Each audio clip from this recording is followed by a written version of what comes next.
Okay, some more problems from worksheet number 4. And again, we're trying to prove parts of triangles congruent, so we'll try to prove the triangle's congruent first, then we'll have the corresponding parts. Let's take a look at number 3. Given that D is the midpoint of AC, so without even, we could say that, well, we know that if D is the midpoint of AC, then AD is congruent to DC, because that's what a midpoint does. It divides it in two equal parts. We know we have the reflexive property, and we are also told that AB is congruent to CB, so I think it's pretty easy to see that we're going to have, and side, side, side, so these triangles would be real easy to prove congruent. But what we're trying to prove is that angle A is congruent to angle C, and these are parts of those triangles. This is what we're trying to prove. A is congruent to C. All right? We're trying to prove that. Okay, so if we could prove these two triangles are congruent, which is pretty easy actually, then by corresponding parts we know that angle A is congruent to angle C. All the corresponding parts are congruent, but in this case we're just looking for A and C, so let's get to work. First of all, we have that D is the midpoint of AC. That's given. So if D is the midpoint of AC, we know that AD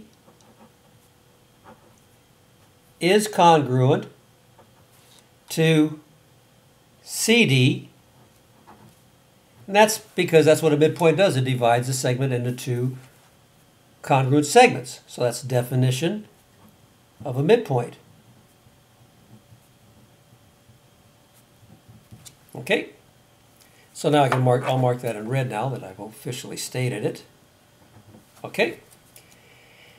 And then we're also given that AB is, so that's a side. I can write down that that's a side of my triangle. I was also given that AB is congruent to CB. That was given right here, so I'll mark that. AB is congruent to CB. All right. And that's another side.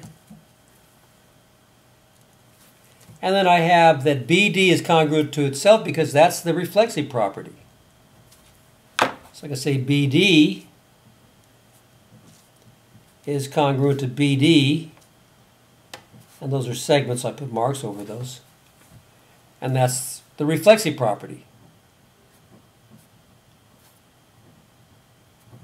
of congruence. So we've seen that, and that gives me my third side. So now, right away, I know I've got two congruent triangles, a triangle, and we can say ABD. ABD is congruent to triangle. Now I've got to be careful the way I write the correspondence. So ABD, I'm starting, at one of the angles I'm trying to prove, and then I've got 2 mark, 3 marks. So I'm going to go 2 mark, 3 marks, so this would have to be CBD.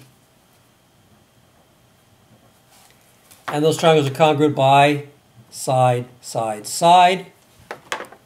And I know because those 3 key parts are congruent, those 3 corresponding parts, I know all the other 3 parts are congruent. That would be angle A and angle C, this angle and this angle, and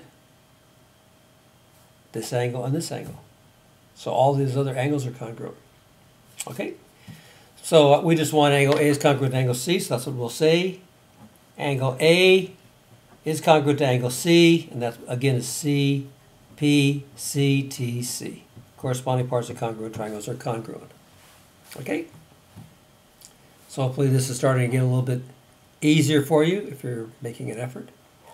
Okay, and then number 4. And number 4, we're trying to show that we have these 2 triangles here. It looks kind of like a parallelogram. And we know that AB is parallel to CD. And we know that AB is congruent to CD.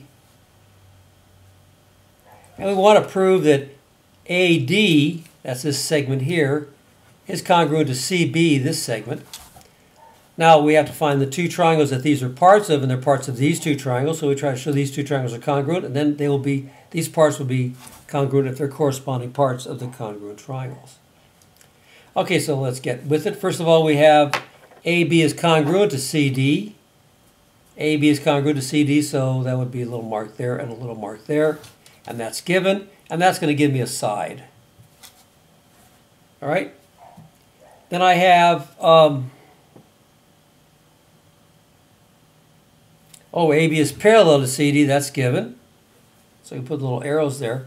Now, if those are parallel, we know that the alternate interior angles cut by this transversal will be congruent. See, these are parallel lines, and that's the transversal. Okay? Could kind of highlight that. So there's the transversal for these two parallel lines. So those are alternate interior angles here and here.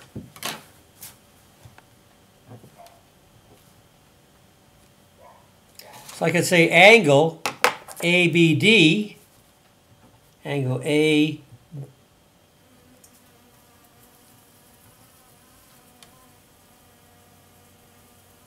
ABD is congruent to angle CDB.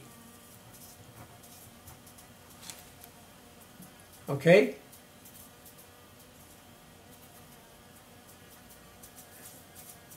Okay? So ABD is congruent to CDB. Okay?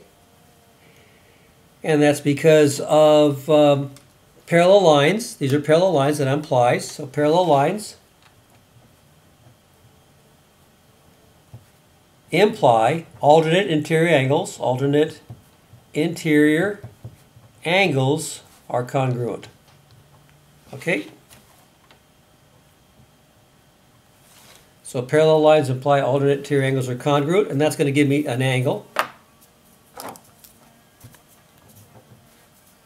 Okay? And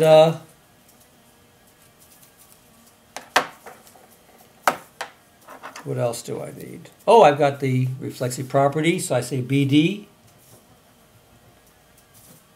is congruent to BD. And that's a reflexive property.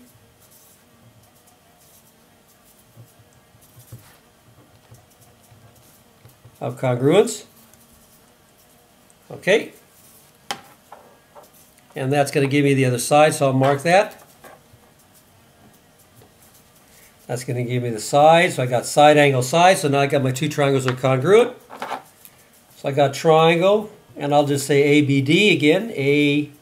ABD is congruent. Now remember, I've got to make my correspondence right, so this is going to be triangle. So ABD, so I'm going 1 mark, 2 mark, so I have to go 1 mark, 2 mark, so that'd be CDB, triangle CDB. And that's going to be side angle side. And then finally, I know that because those two triangles are congruent, all the other three corresponding parts will be congruent. I'm just worried about AD, so I can say AD, segment AD is congruent to segment CB. And why? Because those are corresponding parts of these two congruent triangles. And they're congruent. Oops, sorry about that. Okay?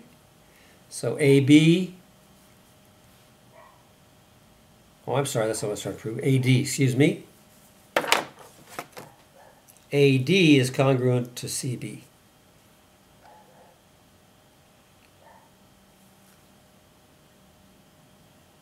Not AB, excuse me. So AD is congruent to CB. And that's because they're corresponding parts of those congruent triangles. Let me put that in, excuse me. So AD and CB. And that's corresponding parts of congruent triangles are congruent. Okay, so there's 3 and 4.